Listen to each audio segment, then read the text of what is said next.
Good afternoon, everyone. Today, after you've heard from me, we will be joined by Farhan, UNICEF Afghanistan representative, who will brief us on the situation in Afghanistan. As a reminder, the Secretary General departs today for the Group of Seven summit in Hiroshima, Japan. On Saturday, he will take part in 2 working sessions with partners, one on working together to address multiple crises, and one on the common endeavor for a resilient and sustainable planet. During his visit to Hiroshima, the Secretary General will also meet with Japanese Prime Minister Fumio Kishida and with other leaders present at the summit. For the first time since the 4th of May, the Joint Coordination Center agreed to authorize new vessels to participate in the Black Sea Initiative. The JCC today authorized 3 new inbound vessels heading to Odesa and Chornomorsk ports. There are 3 other ships on their outbound journey, 2 of which are preparing for inspection in Istanbul, and 1 that has been stranded in the Ukrainian ports since March 2022 and is now departing Ukraine under the terms of the initiative. While we welcome this partial resumption of inbound movement activity, we call on the parties to ensure that the authorization of new vessels is done for all 3 ports to make use of capacity and meet industry demands. This morning, the Special Representative of the Secretary General for Iraq, Janine Hennis-Plasschaert, told the Security Council that Iraq has a full to-do list and narrow or partisan actions will not help in checking it off. Resources, she said, needed to turn certain government goals into realities, such as adequate public service delivery, should be unlocked with the passage of a federal budget, and this has yet to happen.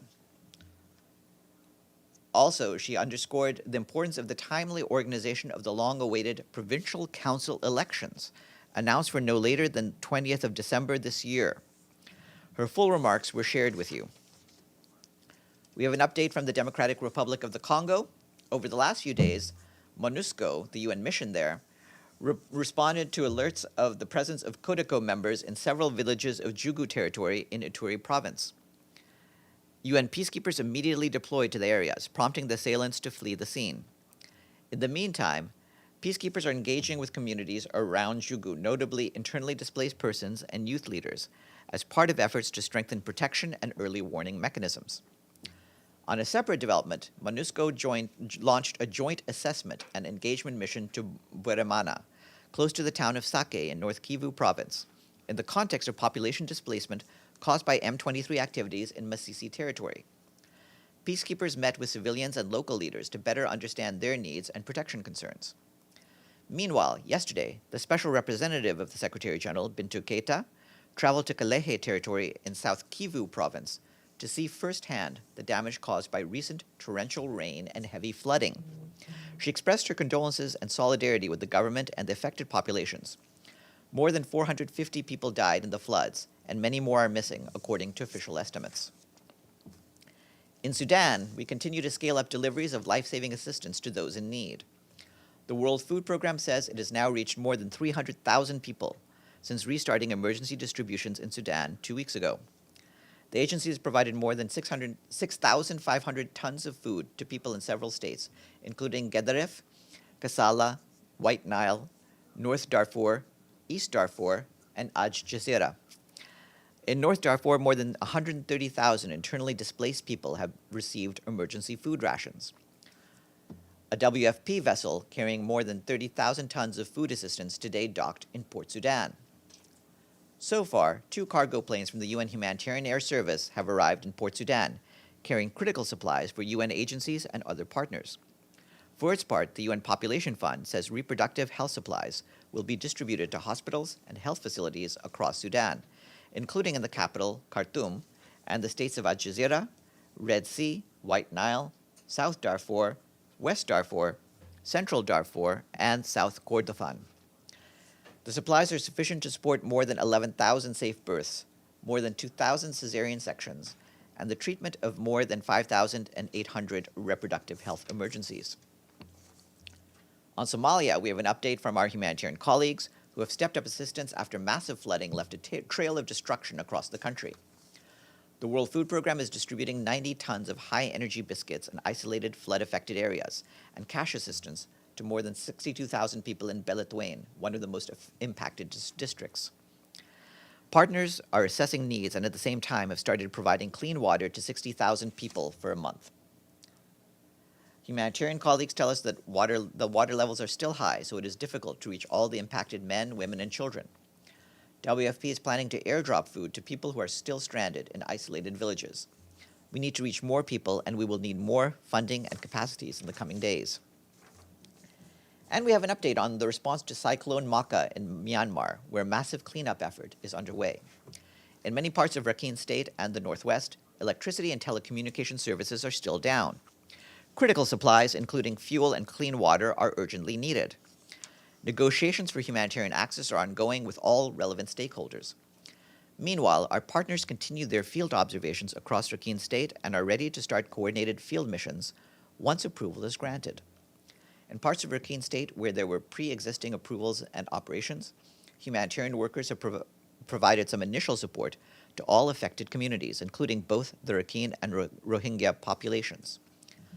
Meanwhile, we urgently need additional funding to support relief efforts. Our humanitarian response plan for 2023, which was launched before the cyclone, is just 10% funded. That's it for me. Any questions before we go to our guest? Yeah, Edie. A couple of questions, Farhan. First, on the deal that was reached yesterday on the Black Sea Grain Initiative, can you tell us what follow-up consultations are being held? Well, as you're aware, there's some discussion towards having a meeting of the Quad, of the four parties that are That's involved. At this stage, nothing is scheduled for today, but it's possible that there will be a meeting either tomorrow or early next week of those four parties, and we'll give you more details once that's finalized. And on the Secretary General's agenda at the G7, are you expecting any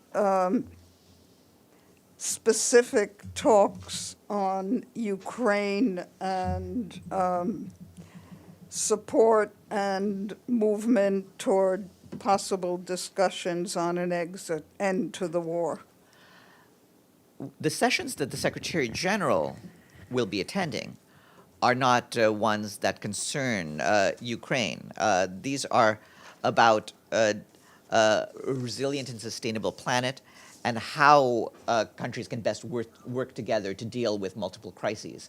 So he will be dealing with a broader agenda that's not specific to some particular national crises that we've been dealing with.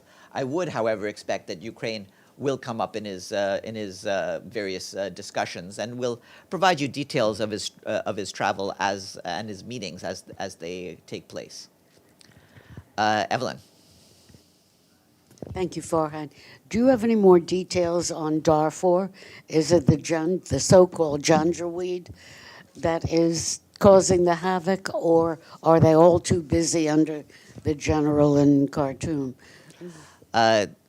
There's been, of course, fighting over the past month from the various factions, including the government forces and the RSF. We're trying to do what we can to make sure that calm is restored. As you know, there was an agreement to allow for a greater humanitarian access, but what we need is ultimately a cessation of fighting on the ground. Pam? Yes, Farhan. Any comment from the Secretary General on the South Africa peace proposal that both Presidents Zelensky and Putin have agreed to? Talking at least. I mean, they haven't agreed to the peace. We encourage all efforts to improve the climate between the parties and work our way towards a peace agreement between them. So any discussions that will involve both countries is to be welcomed, and we're hopeful that will help steer us along the right path. Well, just a follow-up on that. Has anyone approached the Secretary General to be part of these discussions, or the UN? Well, the Secretary General was contacted by President Ramaphosa to be informed of the discussions, so he's aware of them. But it's not one in which the Secretary General himself has a direct role. And I'm sorry, one follow-up to Edie's. Is there any known modifications to the Black Sea Initiative that came out before, that precede the agreement to renew? Any modifications to the agreement would have to be agreed by the four parties. That hasn't happened so far. Thank you. Yes. Thank you. May 18th is a day of remembrance of the victims of the genocide of the Crimean Tatars people. Russia, as you know, continues to persecute Crimean Tatars in the occupied Crimea, throws them into prison, uses tortures, and kills them. Do you have any encouraging words for these people on this day? After all,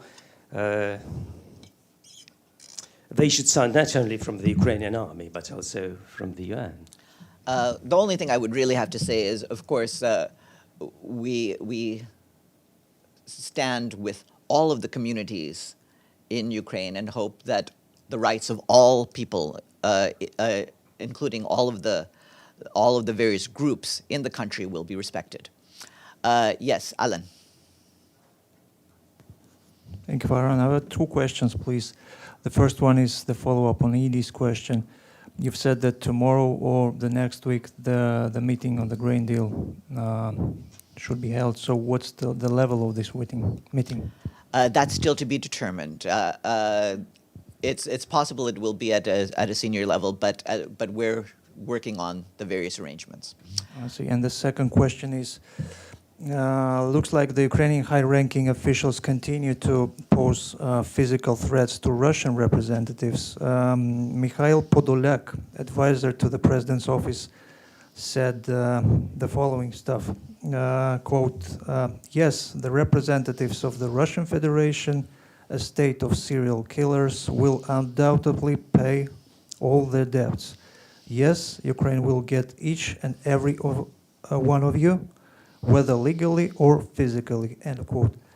My question is why the UN is not reacting to those direct threats to Russian civilians? Obviously, in not just in this situation, but in all wartime situations, there's rhetoric from the various parties. We don't respond to it. However, we do encourage, again, across all these situations, we do encourage all parties to avoid unhelpful rhetoric. And then back to you, I imagine. Yeah, it comes back to me. Today, Russia launched 30 missiles at Ukrainian cities, mostly at my hometown of Kyiv. Fortunately, they were shot down thanks to our Western partners. Today, Russia is going to lament at the UN Security Council about supplying weapons to Ukraine, saying that it shouldn't defend itself. What is your comment on that? I'm not going to get in between the discussions that are happening in the Security Council. What I will say is, of course, we have spoken out against attacks on population centers, including in Kiev, and we will continue to do so. Deji? Farhan, just to follow up, do you know the briefer from the UN Secretariat for today's Security Council meeting on the weapons zone in Ukraine? Do you have a briefer there? At this stage, I believe that this is a meeting that's going to happen for the afternoon. We'll let you know in the afternoon. So you will have a briefer? I do not know whether there is actually a briefer from our side. Again, if there is one, we'll let you know. Okay, and sorry, somebody. My second question, the Syrian President Bashar al-Assad just arrived in Saudi Arabia to attend the Arab League summit. Do you think his travel to Saudi Arabia and recepted by those Arabian countries could bring stability in that region? Our hope is that the participants at the summit of the League of Arab States will use this forum to encourage again the parties in Syria, and in particular the government of Syria, to move ahead with peace efforts in line with Security Council Resolution 2254. Sorry, I have a question here. If the Syrian parties in Syria, they decided to reconciliate themselves, but not in line with the Security Council resolution, what would happen? Well, that's a hypothetical Yeah. circumstance. Let's see what happens. Obviously, the Security Council resolution is in line with what the parties themselves have been discussing. And what we want is for them to be implemented so that we can move ahead on the path of peace. First, we'll go to Abdulhamid and then to Linda. Thank you, Farhan. There are two major developments in the last 24 hours in Palestine. And I've been following Thor Winston to see if he made any comment. First, yesterday, a building in Silwan was demolished, leaving 50 Palestinians homeless. And he said nothing. And today, which is more dangerous, the flag march of Israeli settlers is going through the Muslim headquarters in Jerusalem. And it includes the cabinet member Ben Gvir, Smotrich, and others, or those most extremists in the Israeli cabinet. And there were many appeals to change the route of the flag march, yet the only person who needs to say something didn't say anything, which is Thor Winston. Why is that? Well, what I can say is this. Tor Venesland and the UN Office of the Special Coordinator is continuing to engage with all relevant actors to urge restraint and avoid provocations and maintain calm. And we will continue to monitor the situation. Now, regarding the question I was asked about who is going to brief at this afternoon's Security Council meeting, yes, there will be a briefing, and it will be by Adedeji Ebo, the Director of the UN Office for Disarmament Affairs and Deputy to the High Representative. And so he will brief, he's expected to brief this afternoon. Linda. What about my first question, Farhan? My first question about the demolishing of the building in Silwan. I will just reiterate the concerns that we can continue to express about demolition of buildings, and we will continue to follow this up with the authorities on the ground. Linda. Thank you, Farhan. This is going back to peace negotiations, if you might call them that. Potential ones. You mentioned the SG had been contacted by Ramaphosa and his colleagues, and of course there's the Chinese proposal for trying to make some progress. I was just wondering, the SG has said in recent weeks that prospects for any kind of political solution seem very, slim. My question is this: does the SG believe that any resolution to this conflict must include the return of Crimea to Russia? It didn't seem that in the beginning that was really necessarily a pivotal part of any negotiation. I was just wondering if you had any information. What we've said and repeatedly said is that there needs to be a peace in line with the UN Charter and with the resolutions of the Security Council and the General Assembly. And so we continue to abide by that. And with that, let me turn to our guest.